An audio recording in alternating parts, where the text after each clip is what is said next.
Okay, we are continuing our football club history series. We're going to southern Spain for this video, and we're going to a club that gets regularly overlooked in Spanish football, compared to obviously Real Madrid and Barcelona, Atletico Madrid and Athletic Bilbao, and Sevilla. Its near neighbour Sevilla. We're looking at Real Betis. So Sevilla gets all the headlines because of all their Europa League and UEFA Cup success that they've had. They've won that trophy so many times, it's ridiculous. But Real Betis go back way back when to 1907. Their full name, to give them their full name that they currently have, is Real Betis Balompié. They play out at the Estadio Benito Villamarin, which seats 60,720. That's not bad for a club that's played in the third tier of Spanish football at times. They were fifth this past season in La Liga. Now, as I say, they're based on the south side of Seville. The main rivals are obviously Sevilla, who obviously are more successful and have had more time in the media spotlight and are probably better known outside of Spanish football and outside of European football. More fans globally will know of Sevilla over Real Betis. But Real Betis are a very historical side, and they've won La Liga once. Admittedly a long time ago, but they've won it once, and they've got 3 Copa del Rey titles as well, most recently this season. So they have won silverware this year, as I'm recording this video. Now, as I say, less successful than Sevilla. Outside of hardcore football fans and outside of European football, less well known than some of their Spanish rivals. But fantastic club. And they've had a very up and down history. They've played in the top 3 divisions of Spanish football. They've been bankrupt more than once. They've had money issues and a whole host of problems. But they've still managed to win silverware throughout their up and down existence. So they win La Liga as their first major trophy in 1934-1935 season.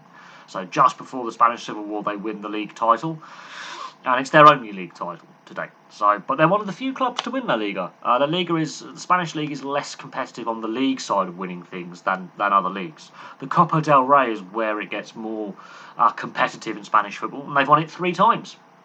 They first won it in the 1976-77 season, but they don't win it again until the mid-2000s. 2004-2005 is the second time they win it, and obviously most recently in the 2021-2022 season with Joaquin, their captain, lifting the trophy for the second time as a player.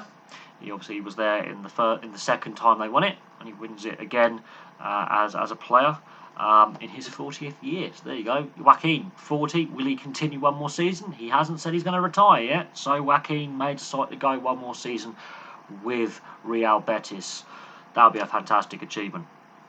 Now the club records. The appearance record is held by Jose Ramon Essanola, goalkeeper, with 378 appearances in all competitions, including a Copa del Rey win between 1973 and 1985.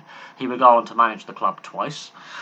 On the goal side of things, Ruben Castro, who is currently still playing for FC Cartagena in the lower divisions, he got 148 goals in all competitions between 2010 and 2018. And appearances in UEFA competitions, so European football, Joaquin currently sits with 23 in 2 separate spells with the club, which he's won 2 pieces of silverware. 2000-2006 in his first spell, where they win their second Copa del Rey, and in 2015 till present day, where they've won their second Copa del Rey. Joaquin is the player with the most European UEFA sanctioned games at club level, with 23 pending, because they will now qualify for Europe via that Copa del Rey win and their 5th place finish in La Liga.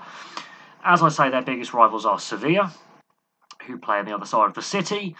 Obviously, Sevilla have had more success than Real Betis, more stability than Real Betis, but Real Betis, colourful club with a colourful history, and a colourful captain in Joaquin, because after they won their second Copa del Rey title in 2004-2005, when you got married, the trophy was at the reception.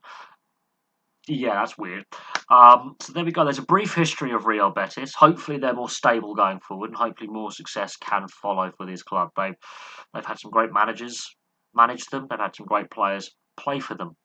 But that lack of success is a little bit surprising somewhat, but if you look at the tumultuous history the club has had, and the fact they've dropped down as low as the 3rd division in Spanish football, it's not overly surprising when you really dig into the leagues they played They haven't always been on the La Liga sides. They've not always played in the second division, the Segunda division. They've actually played in the third division at times. So it has been an up and down history, colourful history, but they've got that winning bug again. They win a trophy again, the Copa del Rey this past season. Let's see if they can add to that silverware in the next coming seasons, because they are the forgotten club, I think, of Spanish football in comparison to some of the bigger, better-known clubs, both domestically and abroad. So there we go, a brief history of Real Betis. Thank you very much for watching, and I'll have some more content for you very, very soon.